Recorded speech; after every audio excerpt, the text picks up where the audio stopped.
আরে দাদা কোথায় আছেন দাদা? কতক্ষণ ধরে দাঁড়িয়ে আছি, আর কতক্ষণ দাঁড়াবো বলুন? আমার তো মাঠে এখনো কতগুলো কাজ আছে, মাঠে কাজ আছে, বাড়িতে কাজ আছে, আপনার জন্য দাঁড়িয়ে থাকলে হবে? আরে হ্যাঁ দাদা, ধরুন একটু লাইনে থাকুন। বলছি বাবা একটু বীজ তেল আনতে বলেছে বুঝলি, ঘাস মারা, যে ঘাস মারা একটু এনে দেন আমাকে, আজকের মধ্যে দিতে হবে না তো, কালকে আবার বৃষ্টি চলে আসলে। আরে আপনাকে বলিনি, লাইনে থাকুন। কালকে আবার বৃষ্টি চলে আসলে মুশকিল হয়ে যাবে, একটু এনে দেন না তাড়াতাড়ি। রফিকুলের দোকান থেকে? যেখান থেকে ইচ্ছে এনে দেন। अच्छा। A few moments later.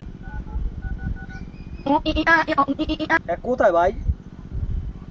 আয় ভাই, একটু তাড়াতাড়ি আয়, তাড়াতাড়ি আয়, তাড়াতাড়ি আয়। 6.5 hours later. এনেছিস? দে, কি দে। দিয়েছি তো কোথায় দিস? দুবারে দুবারে? দুবারে দিয়ে দিই। কোথায়? আরে ডিপটি কলের পাশের যে জমিটা ছিল, এমন ঘাস বেরিয়ে আছে তো অনেক অনেক দেখলাম ঘাস ফাস বেরিয়ে আছে, ওটা দু ব্যারেল দিয়ে দিই, এর জন্য সময় লাগলো। আমি তো জানি তুই ব্যস্ত আজকে, তুই কাজ করতে পারবি না, আমি জানি তোর এখানে অনেক সবুজ সময় সবুজ ঘাস লাগে। ঘাস হ্যাঁ, আছে না? লম্বা লম্বা যে। ওটা ধান ওটা ছিল। দিয়ে দিয়েছি। ওটা ধান ছিল, ওটা ধান ছিল। আমার সর্বনাশ, সর্বনাশ করে দিল আমার।